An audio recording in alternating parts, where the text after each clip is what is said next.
What's going on, guys? Welcome back to the Just Knox Smith channel. In today's video, we're going to be doing another truck review, bringing you another truck review of this time a lowered truck. So this is going to be the first lowered truck that we've ever had here on the channel, and I've made some videos in the past of me and Charles working on this truck and everything that he's done to it. He's got a YouTube channel. Go subscribe to his YouTube channel. He actually has some videos of the C-notch and everything that he built. He's got a couple of videos on there of him actually working on the truck, so go check that out if you're interested in this build. But we're gonna go ahead and go over everything that's done to the truck, all of the mods and everything, and then at the end of the video, stay tuned because we're gonna go over what his future plans and ideas are for what's to come for the truck in the future. So let's get into this truck review video. All right, guys, so coming up to it, next to my F250, this truck has a 20-inch lift on it. You can see how low it is. I'm gonna pop up a picture right now of them pulled up head to head, or you probably seen it on the thumbnail, but this thing is so low. Look at this, crazy. So those are 40-inch tires, and they pretty much come to the tip top of the hood, maybe even a little more. All right, Charles, so let's go ahead and go over the basics, everything that's done to the truck as far as suspension goes, wheels, tires, all of that. I guess we'll start with the lowering kit. Go ahead and explain to us like how low it is and all of that. It's kind of just some different pieces and parts from lowering kits kind of pieced together to get it at the ride height that I wanted.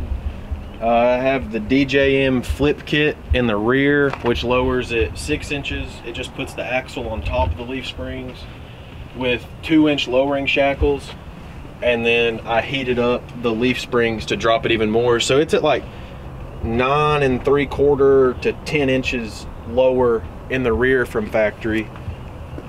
And then in the front, I have 2-inch drop spindles with 3-inch drop springs that I cut half a coil off of, but then I was rubbing in the inner fender a little bit and I didn't want to tub the truck just yet, so I put a 1-inch rubber insulator on the top of the spring just to lift it up a little bit so I wasn't rubbing over bumps and stuff. It was fully drivable, an inch lower in the front, but it just rubbed when you hit bumps real bad, so I just brought it down. Yeah, it was chewing up his tire a little bit there on the inside because there's 2 bolts in there, like from his intake, but he put that insulator in there. We actually just got that in there a couple days ago. Yeah, really. A couple days ago. And you can see this is like, I only have a couple hundred miles with this valence, and you can see it's already almost broke off. Yeah, literally, this thing drags on everything. I gotta build another valence already. That's literally, like, right here is my hand for comparison. Like, this thing is low, and the frame is low too. Yeah, the frame's even lower than the valence thing. And this has not been like body dropped or anything like that. Like, this is just all static. No, it's just all suspension drop. But on the notch, I built it. I used to have a underbed notch, a bolt-in notch that I actually welded in, and it was that long. And I pull trailers and stuff with this sometimes still, and over bumps it would bottom out on the bump stops, and so I wanted to build a bigger notch, but I had to build it as wide as the old notch because I welded it in, so I couldn't get it out. But this way I'm set up if I want to run bags. I kind of want to 4-link it and put airbags in it, but I'm not sure yet. There's a bunch of different ideas that me and Justin's been cooking around that we wanted to do. All of you lowered truck guys, comment if he should do bags or if he should keep it static or what, because I mean, he's got some crazy ideas, which we're about to talk about with the wheels. We're going to go over what wheels these are, and then we're going to go over some future plans with the wheels. So it's about 7 inches of drop in the front and 10 inches of drop in the rear. So it's sitting pretty level. These trucks actually, like, the fender gap is different from front to back. For whatever reason, the wheel wells, this wheel well doesn't arch as high from the bottom of the body as the front does. So it'll actually look like it has more lean. Yeah, it looks like it has like a little bit of squat, but it doesn't, because like on flat ground, if you just look at like the body line of the cab, it's perfectly level. And we've measured like from right there on the rocker down to the ground, and then went to the front and measured, and it's pretty much dead level right now. But you can see how low it is. Like, that thing is low. So Charles, let's go ahead and talk about the wheels and tires that's on it right now. Okay, these are it's a 20, what size are they? It's a 20 by 9 with a 0 offset. And these two-wheel drive trucks are 5x5 on their lug pattern, so they're kind of hard to find a good-looking wheel for. Yeah, I've tried to help Charles look for wheels, and they are hard to find for this bolt pattern. It's a 255/35, so it's a 27-inch tire by 10 inches. Okay. So this tire is 10 inches wide on a, you said a 9-wheel? Yeah. So it gives it pretty much a flush sidewall. It's a really nice looking setup. You can see I've caught the curb there somehow, doing something, probably.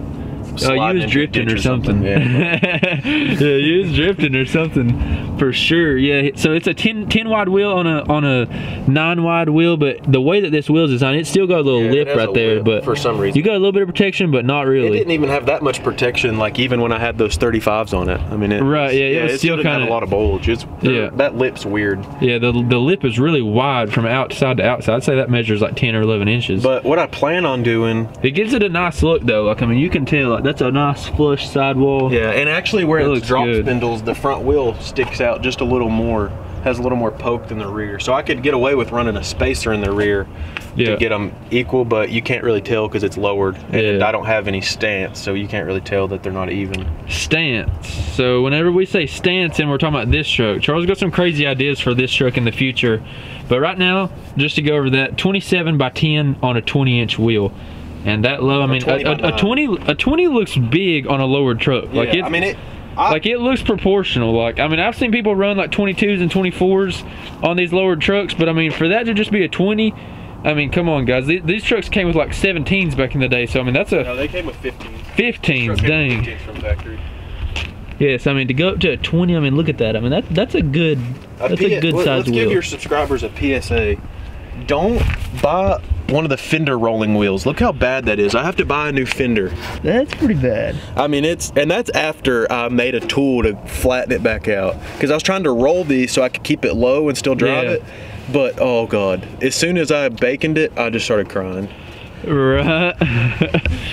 Yeah, so don't buy. Where'd you get that, on eBay, Amazon? It's just one of those rollers that you bolt on the lugs, then it has a wheel and you adjust it and then you roll it back and forth. I heated it up with a heat gun. I followed all the directions. I don't know if I just like tried to do too much at once or if I was trying to do too much in general.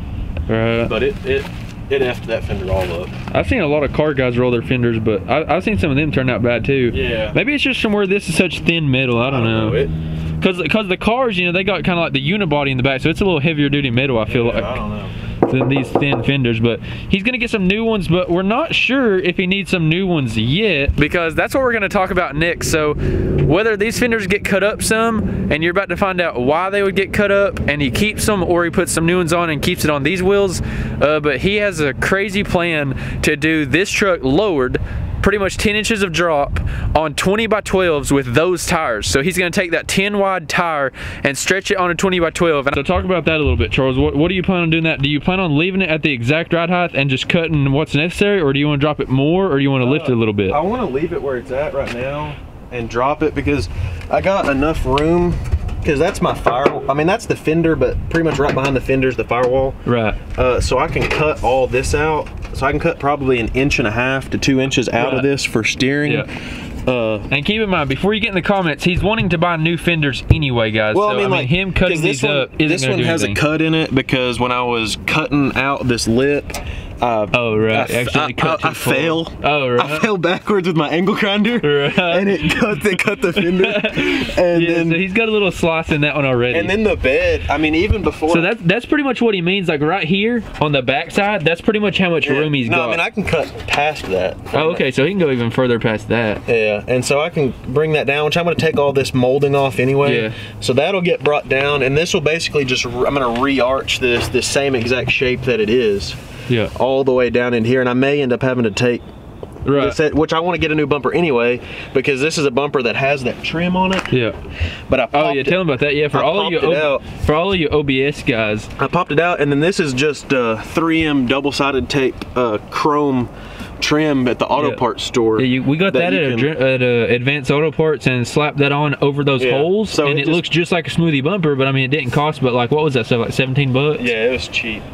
But my future, what I really want this truck to be is I want to Line-X the bumpers, or Raptor line them, and then paint match the grill with the 20x12s, And take off the chrome on the rocker panel. Yeah, he's pretty much wanting to get rid of all the chrome, and then he's wanting to run black and paint match pretty much. That's like the theme of the truck. So paint match the grill, probably put like clears or maybe smoked headlights or turn signals or something in it, black it all out, black out this bumper, line X it. I don't know if he's gonna buy a different bumper or take that chrome trim off and weld it up, or maybe just line X right over that, kind of accent it. With Linex and over that trim, I think it would just like stick it on permanently. Yeah, for sure. But the reason that I don't care to cut the bed arches, because when I first got this truck, I bent the back of this into the cab, and that's part of what I got to fix. I'm gonna Raptor line the back of this after I fix that. Yeah, so bed. Like this line right here, over that whole center chunk of the cab, because this bed's super easy to take off. We've had this bed off like 10 times. But these beds are cheap for these trucks, and so I already cut this big hole out in it. Right. And so if I ever wanted to take this truck back to stock, I could cut that notch out, put a straight piece in, and buy a new bed and some $200 fenders, and it'd be, you know, just like factory. That's why I don't care to cut that bed up, because I mean, the original owner had a cover on it that rubbed the paint off, and so I mean, it's just beat up a little bit, but I don't care to cut it up. The cab is super clean. I mean, the paint's super clean on the truck. There's the only rust on the truck is my notch, because when I finished my notch, it was too cold to paint. Right, yeah. And so I got to wait for the winter to be over so I can. Yeah, Charles busted ass on this notch. He designed all this and built all of this himself, and bought, you know, the dimple die kit and cut this out. And we don't have anything that you ever see on my YouTube channel that me and Charles build or weld or anything. Like the drop pitman arm, you can watch that video. And we literally, Charles cuts everything out with an angle grinder, so to get that straight of cuts and stuff with an angle grinder, and then use that dimple die set. I mean, everything. That wasn't a dimple die set. That was, I bought 2 step bits from oh, did you just step bit? I bought 2 step bits from Tractor Supply that were on sale in those sale bins, and just stepped them out.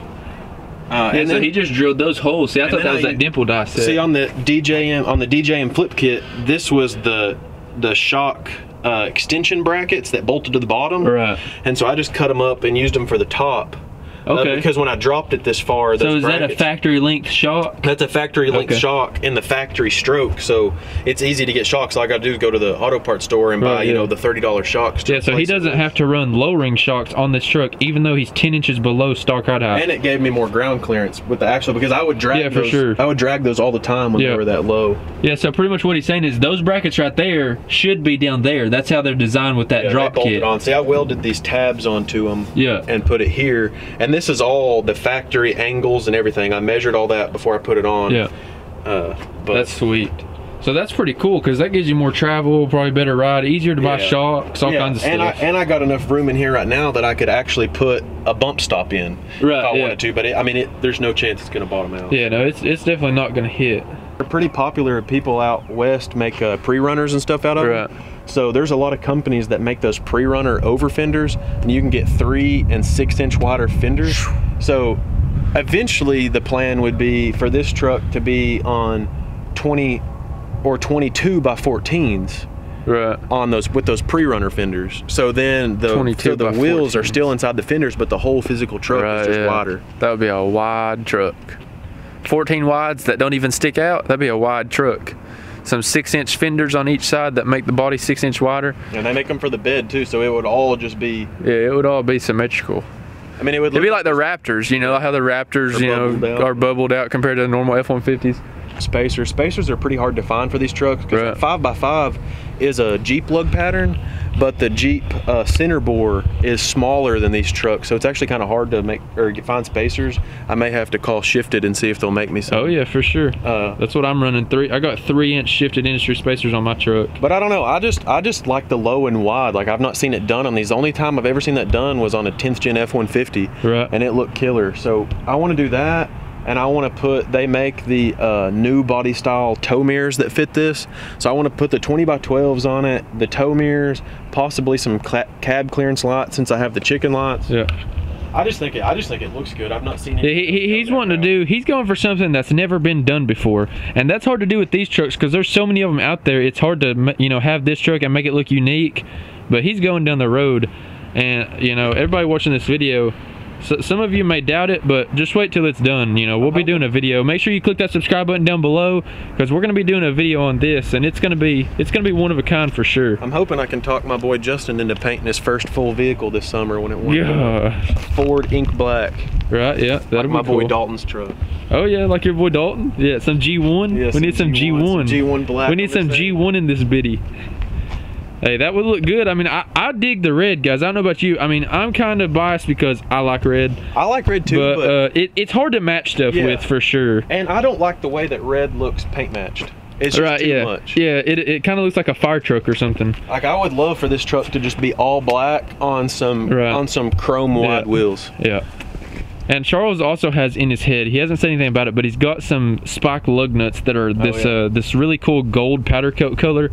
And it's got like some sparkle in it, and he wants to do some stuff in the suspension and random places that gold color. Like, he's wanting to incorporate that gold color somewhere in there. So if it was black, you could literally incorporate it anywhere. Pretty much the only thing I could do is the rear axle. Right. I could powder coat the rear axle, the leaf springs, and then I plan on putting a sway bar in the rear. Because it has some body roll when I'm, you know, out drifting and stuff. And so I want to do all that gold with the gold lug nuts.